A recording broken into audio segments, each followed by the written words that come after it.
I'm 18 now, which means I'm a big boy and I know a thing or two. I live in the big city of a small country. What I mean with all of this is that you can find a huge diversity of people in any town. The hustlers, the bums, the old people who don't know how to turn off a goddamn phone and speak to them loud in a tram. Everybody. You can find all kinds of people at a place where you even couldn't find a grocery store. I'm cold. Shit. Ah!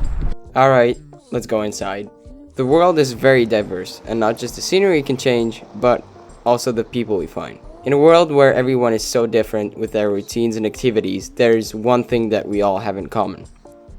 It's the reason why we build schools and work our way up the ladder in internships and jobs. It's why we try to remain above average in class, work out and try to join the hustle movement even though we just turned 18 and don't know jack shit about politics and taxes.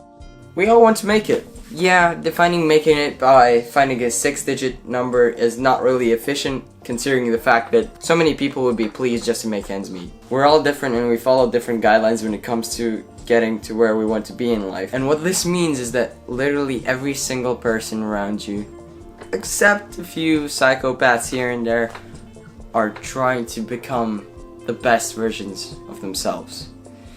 And I love it. I mean, it's amazing. It's like a world that is always just trying to do the best it can. And literally, what else can you ask for? But I guess there are a lot of fucking shitty things that happen in life. Like, even if someone brings out the worst in you, it doesn't mean that they hated you from the moment when they came into the world. It's just a long series of unfortunate events that led to you having a shitty relationship. Yeah, I guess relationships fail. And it's normal. And I'm still trying to cope with that.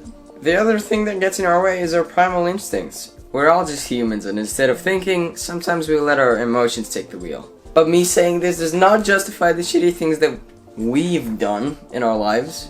We just need to try our best to make it and not be a burden to others. But even though we need to fight against these things endlessly, I truly believe that every single person has the ability to do what they want. And to prove it, I want you to think about your friend group. And no matter what friend group it is, there's always the fuck up. And you know who I'm talking about. It's the person who can't commit to anything, and more often than not, you're kind of satisfied to see them fail. And it's all because we're pattern recognizing machines. I mean, if somebody can't do something, your brain clicks and automatically writes down that that person is unable to do that task, and it is really difficult to overwrite that. And even if your mind actually clicked and noted down that they actually are hopeless, one day they surprise you. They perform a task better than you. It could be anything, but for time's sake, let it be a poem. So you get to class, and as always, the teacher says, "Does anybody want to go first?" And obviously, nobody really gets up unless there's like, you know, that goody two-shoes. But nobody gets up. Nobody gets up. Nobody. Oh my god. And so the teacher asks someone specific, and this time it just happened to be the fuck up. Alright, let's call him Roger. Roger. So this time it happened to be Roger, and as you already know about this teacher, that if the person doesn't do the homework, the next one in line is going to be the next one who has to answer to her. And immediately, as an instinct, you want to get up because you did the assignment and you know that that person, that Roger, never really does his homework. And so you get up only to be seated down by the teacher. And you're kind of surprised because this time Roger actually did do his homework. And not just that, but he performed the poem way better than you. So the teacher says, "Come here." And you come by her desk and she hands you an L. Sit down. Now you're the fuck up. My point is that you can accomplish anything as long as you want to. You can't teach someone who doesn't want to learn. And since we were so focused on Roger's flaws, we don't really see the things that he can actually be good at. You had no idea. We don't need much to reach our goals. We just need to be understanding and patient. A lot of us have the recipe for success. It's just that it is easy to get distracted.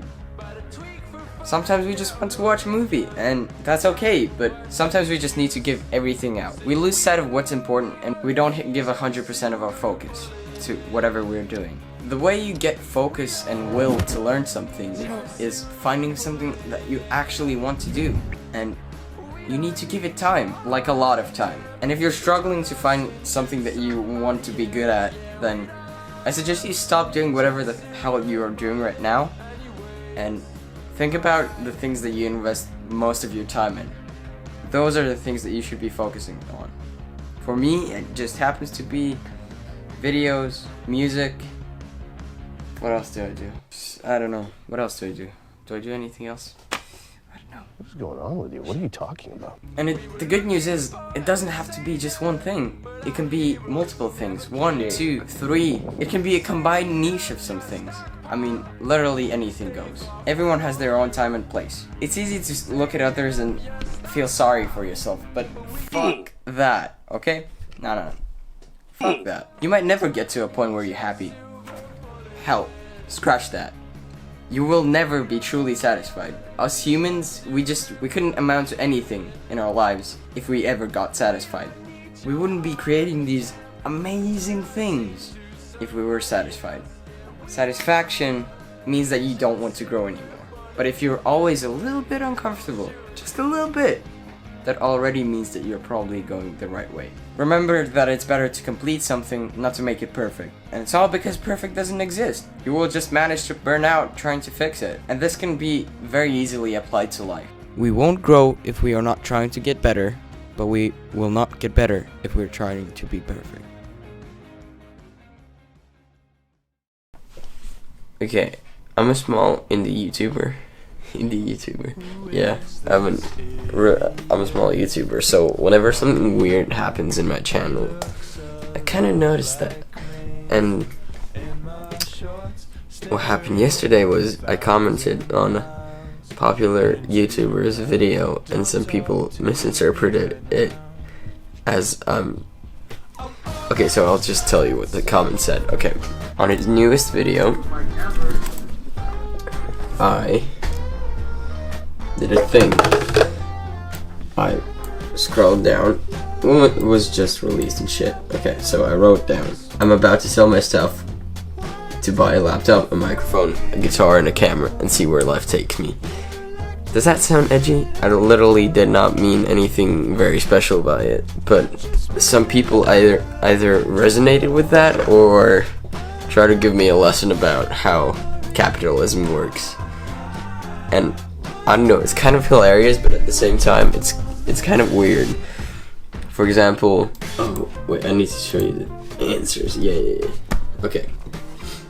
Don't be disappointed if it runs off a cliff and it didn't work. What? I don't get this one. Alright, some of these shits are pretty fucking weird. I don't know what people do on YouTube to people actually read comments. I get it when you're a small YouTuber, because like you look at their content and you're like, alright, I'm gonna check the comments out, because why the fuck not? If I looked up their channel, might as well check their comments. And if the comment section's cool, they're cool, and keep following them. But this is just weird, man. Why would you ever? That's just one thing I've never gotten understood. It's nice to check in with how the creator is actually doing, but I just write some random bullshit that the video makes me feel. I appreciate the support. It's saying good luck, man, good luck, dude, good luck, my guy, all that shit. And then dude literally writes something fucking weird. The key is to be willing to die for it. Want to sacrifice sweat, tears, and months of training, visibility, even being in the beginning stages of a talent. After that is all business and marketing. We people really do think differently, don't we? Yeah, it's pretty weird. Alright, that's all I had to say. Do remember to like, comment, subscribe, or dislike, whatever. Do something.